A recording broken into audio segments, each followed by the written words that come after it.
Hi అందరికీ welcome back to our channel. ఈరోజు మన ఛానల్లో వీడియో ఏంటంటే మునక్కాయ పప్పుచారు ఎలా చేసుకోవాలో ఈరోజు మన ఛానల్లో వీడియో చూసి మీరు అందరూ తప్పకుండా ట్రై చేయండి. హోటల్లో అలాగే ఫంక్షన్లో సాంబార్ చూస్తుంటేనే చాలా టేస్టీగా ఉంటుంది కదా, అదే టేస్టీగా ఇంట్లో ఎలా చేసుకోవాలో ఈరోజు మన వీడియోలో చూసి మీరు అందరూ తప్పకుండా ట్రై చేయండి. చాలా సింపుల్గా ఇంట్లో ఈ మునక్కాయ సాంబార్ అయితే చేసుకోవచ్చు. అది ఎలా అనేది ఈ వీడియోని అయితే మీరు తప్పకుండా లాస్ట్ వరకు అయితే చూడండి. మధ్యలో స్కిప్ చేస్తే మీకు అందరికైతే అర్థం కాదు. వీడియో లాస్ట్ వరకు చూసి మీరు అందరు తప్పకుండా ట్రై చేయండి. మునక్కాయ కందిపప్పు చారు టేస్ట్ చాలా బాగుంటుంది కదా, వట్టిగా కందిపప్పు చారు అలాగే వట్టిగా మునక్కాయ చారు చేసుకుంటే అంత బాగుండదు. ఇక్కడ కందిపప్పు అయితే ఒక గ్లాస్ తీసుకొని 2 గ్లాసుల నీళ్లు పోసి అయితే ఉడికించుకోవాలి. అదేవిధంగా ఒక ప్లేట్లో మునక్కాయలు అలాగే ఉల్లిగడ్డ, క్యారెట్, ఇక్కడ మామిడికాయ ముక్కలతో కందిపప్పు చారు అయితే చేస్తున్నాము. టేస్ట్ అయితే చాలా బాగుంటుంది. అలాగే ఒక 4 లేదా 5 పచ్చిమిరపకాయలు, ఒక వెల్లుల్లి, కొంచెం కరివేపాకు ఒక ప్లేట్లో ఇవన్నీ తీసుకొని అయితే రెడీ చేసుకోవాలి. అలాగే ఇవన్నీ రెడీ చేసుకున్న తర్వాత పప్పు అయితే ఆల్మోస్ట్ ఉడికిపోతుంది. ఒక 2 లేదా 3 విజిల్ వచ్చేంత వరకు అయితే పెట్టుకోవాలి. అలాగే ఇంకో గిన్నె తీసుకొని అందులో ఒక 2 టేబుల్ స్పూన్ల వరకు అయితే ఆయిల్ అయితే వేసుకోవాలి. ఇక్కడైతే మనం పప్పుచారు ఎలా రెడీ చేసుకోవాలో ఇక్కడ నుండి అయితే స్టార్ట్ అయిపోతుంది. ఈ వీడియో లాస్ట్ వరకు అయితే చూడండి. ముందుగా ఆయిల్ హీట్ ఎక్కిన తర్వాత ఆవాలు జీలకర్ర అయితే వేసుకోవాలి. కొంచెం ఆయిల్ హీట్ ఎక్కిన తర్వాతనే వేసుకోవాలి. సాంబార్ చేసే ముందైతే ముందుగా ప్లేట్లో అయితే అన్ని రెడీ చేసుకోవాలి. ఎందుకంటే ఒకే టైంకి అన్ని సరిగ్గా దొరకవు కాబట్టి ఇలా ప్లేట్లో అయితే అన్ని రెడీ చేసుకోవాలి. ముందుగా మనం పచ్చిమిర్చి కట్ చేసి పెట్టుకున్నాం కదా, అవి ఇందులో అయితే వేసుకోవాలి. కొంచెం ఆయిల్ హీట్ ఎక్కిన తర్వాత ఆవాలు జీలకర్ర వేసిన తర్వాత పచ్చిమిర్చి అయితే వేసుకోవాలి. పచ్చిమిర్చి తొందరగా గోలాలంటే కొంచెం ఉప్పు అయితే వేసుకోవాలి, మరీ ఎక్కువగా అయితే వేసుకోకూడదు. తర్వాత లాస్ట్లో అయితే ఉప్పు వేసుకుంటాం కదా, కొంచెం పచ్చిమిర్చి గోలేంత వరకు అయితే కొంచెం ఉప్పు అయితే వేసుకోవాలి. అలాగే ఒక ఉల్లిగడ్డ కట్ చేసుకున్నాం కదా, అదైతే ఇందులో వేసుకోవాలి. పచ్చిమిర్చి అలాగే ఉల్లిగడ్డ కాస్తంత గోలేంత వరకు అయితే వెయిట్ చేయాలి. స్టవ్ అయితే చాలా హై ఫ్లేమ్లో అయితే పెట్టుకోకూడదు, ఎందుకంటే తొందరగా మాడిపోతుంది కాబట్టి కొంచెం లో ఫ్లేమ్లో అయితే పెట్టుకోవాలి. అలాగే ముందుగా దంచి పెట్టుకున్న వెల్లుల్లి అయితే ఇందులో వేసుకోవాలి. ఎప్పుడు కానీ పప్పుచారులో వెల్లుల్లి వేసుకుంటే చాలా టేస్టీగా ఉంటుంది. ఎందుకంటే పప్పుచారులో అల్లం వెల్లిపాయ పేస్ట్ అయితే వేయం కాబట్టి వెల్లుల్లి అయితే వేసుకోవాలి. ఒక చిటికెడు పసుపు అయితే వేసుకోవాలి. టేస్ట్ కోసం అయితే వెల్లుల్లి అయితే తప్పనిసరిగా వేసుకోవాలి. వెల్లుల్లి అయితే స్కిప్ చేయకూడదు. ఇష్టం లేని వాళ్ళు కూడా ఇందులో వేసుకుంటే టేస్ట్ అయితే చాలా టేస్టీగా ఉంటుంది. అలాగే ముందుగా మనమైతే కట్ చేసి పెట్టుకున్న క్యారెట్ ముక్కలు అయితే ఇందులో వేసుకోవాలి. పప్పుచారులో అన్ని ముక్కలు వేసుకుంటేనే టేస్ట్ అయితే చాలా బాగుంటుంది. ముందుగా కట్ చేసి పెట్టుకున్న మునక్కాయ ముక్కలు కూడా వేసుకోవాలి.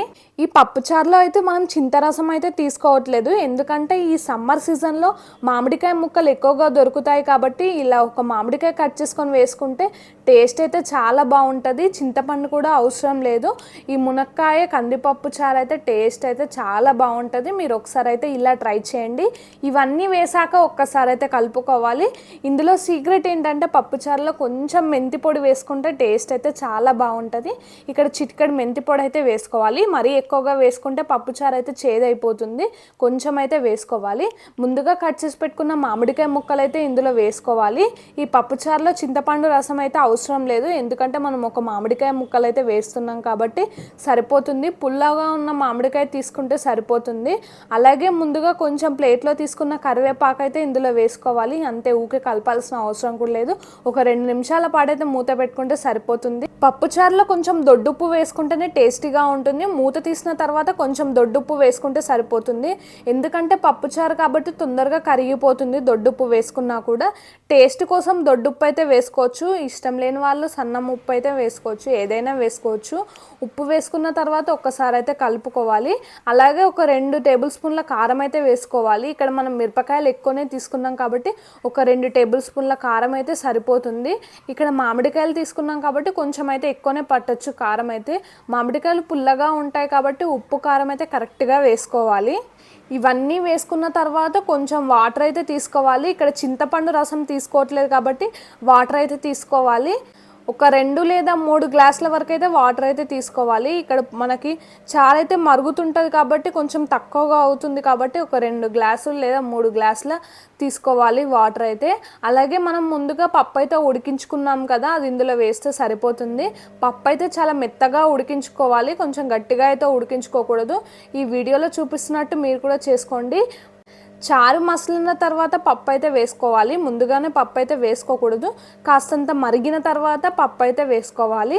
ఈ వీడియోలో చూస్తుంటేనే నోట్లో నీళ్ళు ఊరిపోతున్నాయి. ఎందుకంటే మునక్కాయ పప్పుచారు ఇష్టం లేని వాళ్ళు ఎవరైతే ఉండరు, చాలా ఇష్టంగా ఎవరైనా తింటారు కదా. ఈ వీడియోలో చూస్తున్నట్టు మీరు కూడా ట్రై చేయండి. ముందుగా మనం పప్పు ఉడికించుకున్నాం కదా, ఇక్కడ చారు మసిలిపోతుంది కాబట్టి ముందుగా ఉడికించుకున్న పప్పు అయితే ఇందులో వేసుకోవాలి. చాలా సింపుల్గా అయితే చేసుకోవచ్చు పప్పుచారు అయితే. అన్నీ వేసుకున్న తర్వాత ఒక 2 నిమిషాల పాటు అయితే మరిగించుకోవాలి. ఎందుకంటే ఇక్కడ పైన నురుగు వస్తుంది కాబట్టి ఆ నురుగు రాకుండా అయితే చూసుకోవాలి. లాస్ట్లో కొంచెం కొత్తిమీరాకు వేసుకుంటే సరిపోతుంది. ఒక 2 లేదా 3 నిమిషాలు అయితే మరిగించుకోవాలి. మునక్కాయలు అయితే చాలా టేస్టీగా ఉంటాయి. మునక్కాయ పప్పుచారు అయితే ఈ మునక్కాయ చారు అయితే కొంచెం సేపు అయితే మరిగించుకోవాలి. పైన నురుగంతా పోయేంత వరకు అయితే మరిగించుకోవాలి. అలాగే ఇక్కడ మనం కొంచెం కొత్తిమీర అయితే కట్ చేసుకొని పెట్టుకోవాలి. ఈ వీడియోలో చూపిస్తున్నట్టు మీరు కూడా ట్రై చేయండి. లాస్ట్లో కొంచెం కొత్తిమీర వేసుకుంటే సరిపోతుంది. వేడివేడి మునక్కాయ కందిపప్పు చారు అయితే రెడీ అయిపోయింది. మన ఛానల్ని కొత్తగా చూస్తున్న వాళ్ళు వెంటనే సబ్స్క్రైబ్ చేయండి. మన ఛానల్లో ఉన్న వీడియోస్ అందరూ మీరైతే తప్పకుండా చూడండి. అలాగే మన వీడియో చూసిన వెంటనే కామెంట్ బాక్స్లో కామెంట్ చేయండి. వీడియో చూసాక వీడియో ఎలా ఉందో తప్పకుండా లైక్ చేయండి. మన ఛానల్లో ఉన్న వీడియోస్ అన్నీ మీరందరూ తప్పకుండా చూసి ట్రై చేయండి. చాలా మంచి మంచి వీడియోస్ మన ఛానల్లో ఉన్నాయి. అలాగే మన ఛానల్ని ఇప్పుడు సబ్స్క్రైబ్ చేసుకుంటే ఇక ముందు పెట్టే వీడియోస్ అందరూ మీరు తప్పకుండా చూస్తారు. ఇక ముందు కూడా మన ఛానల్లో మంచి మంచి వీడియోస్ అయితే వస్తాయి. చాలా సింపుల్గా అయితే చేసుకునే రెసిపీస్ అయితే నేనైతే చూపిస్తాను.